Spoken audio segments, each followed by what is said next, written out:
There's a lot of different companies advertising carbon credits and things like that. You know, my credits with you are worth $15 a credit. Other companies are not worth that much. Other companies, I couldn't get paid for as many years. Other companies want to prorate the payment out over several years. And they're advertising that they've got buyers, they're advertising that they've got sellers. I really just didn't feel comfortable with any of them. You know, going with Locus, I'm going to be the first one in the nation to get paid. I really think that every farmer should check into this and see what their carbon score is on your scorecard. Use that tool to find out where they're at. I don't know why you wouldn't.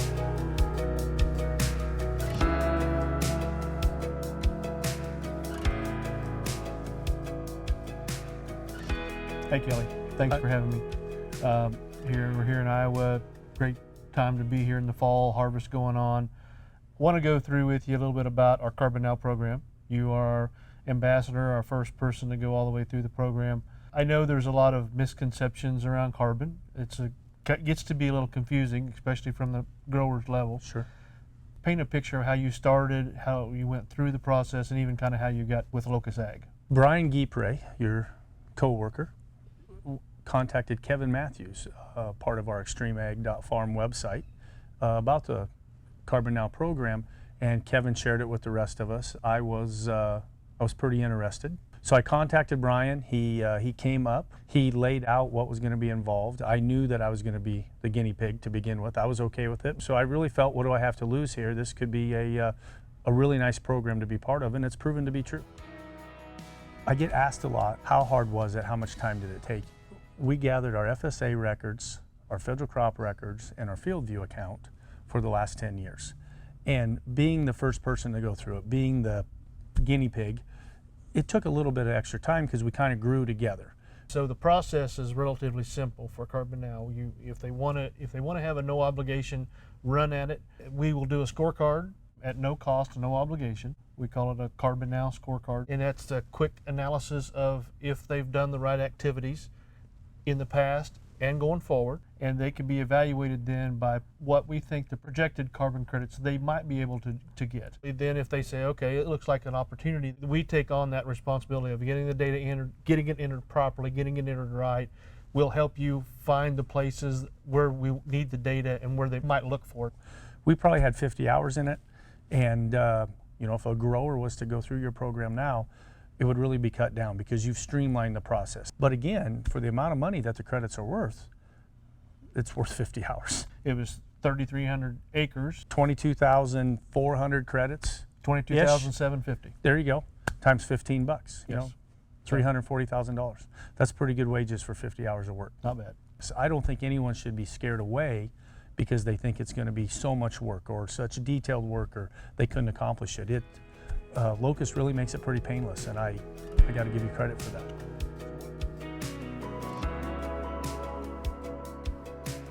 You know, you can talk about some that you've done on your farm that made a big impression and helped you get monetized with as many credits as you're getting. But you know, rotation is big, cover crops are big, and then talk a little bit about some of the other things you're doing that some people may not be doing, but that is an opportunity for them to do. You know, no-till is a big deal. The rotation is a big deal. Manure from our cattle lot is a big deal. Pasturing our cows on our corn stalks, that helped our score. Some of our soil types helped our score. The byproduct we spray out of the liquid feed industry, we call it plant food. 500 gallons of that has 170 pounds of organic carbon in it. That was a big deal. Our drip irrigation helped. The use of biologicals, specifically your rhizolizer, that'll help. All those things will improve our carbon score or helped us improve our carbon score to do better. And there will be some of those practices that'll probably take me from 1.1 ton per acre up to 3 to 5, I hope. Improving that carbon score not only gives me more credits to sell, but it's going to improve my yield. It's going to make my plant available nutrition better.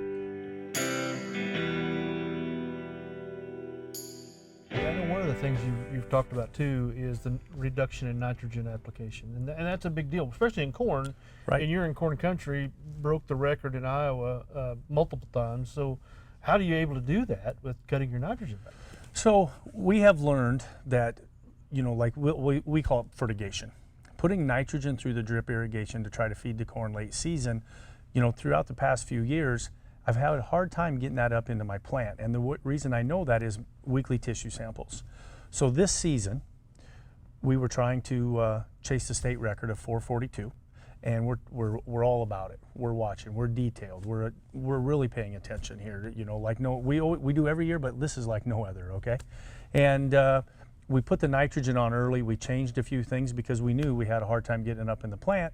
And there in late July, the nitrogen numbers started falling, and I was disappointed because I'm like, well, here goes my chance. What are we able to do? I was even thinking about putting more nitrogen out there, even though it was like a last-ditch effort. You know, I didn't think it would help, but I didn't know what else to do.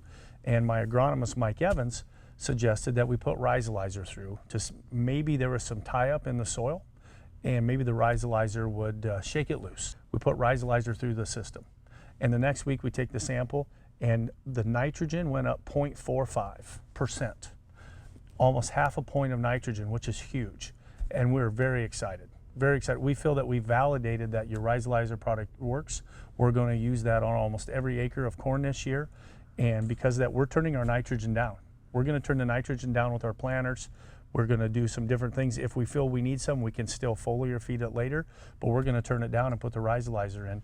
It'll be a nice savings, and it's good for the environment. Well, that's awesome, because one of the things we talk about with the rhizolizer is like that's a side benefit, because we're really known for a probiotic that actually helps bring more carbon into the ground, and so we refer to farming underneath the surface. The rhizolizer is a carbon product, and that's what we hang our hat on, it is a carbon product.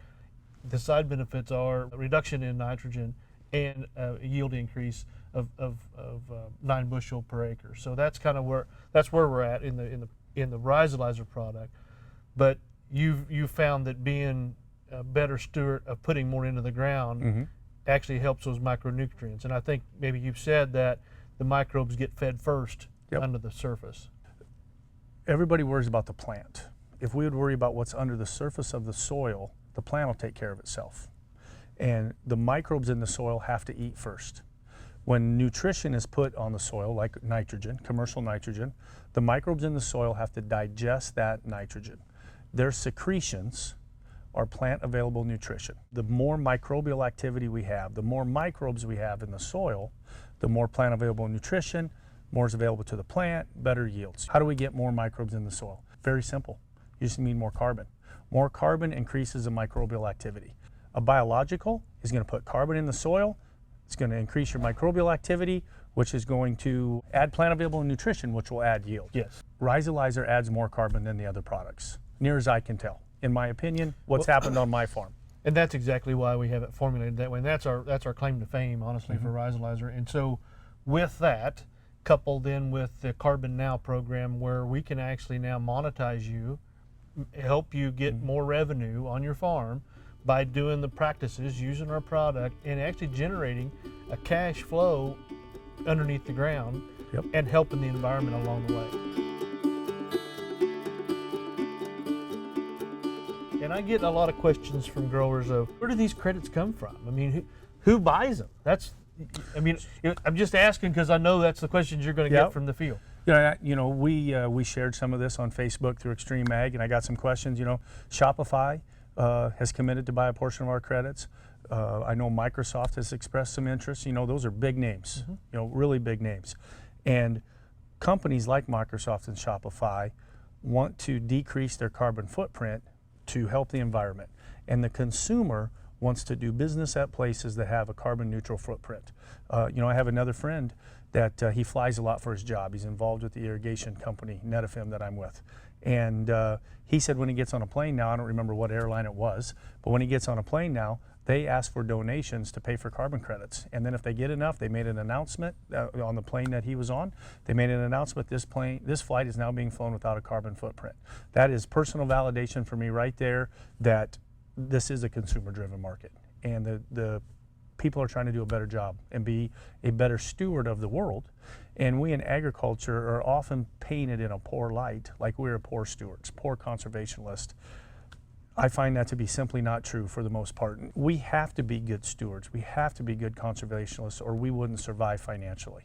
If we didn't take care of the soil, we won't be in business long. So we need to do it by default. That's a big statement, because you're sitting in some really good ground here, that honestly doing these practices have made it even better. Right. And I'll go back a little bit what you said about carbon. The consumer is driving the carbon. Yep. And so, carbon, I think back in 2000, this is not a new program. I mean, the carbon program, carbon markets have been around a while, but it was undefined. It wasn't much clarity around, and it was, it was just kind of erratic movement. Now it's pretty defined, as you can, by your audit that they did on your program. So now it's more defined, consumers are driving it, and it's getting a lot of attention. I mean, even the presidential debate even talked about how they were going to fix it and have more available for farmers to be able to sell and get some of that out of it. So.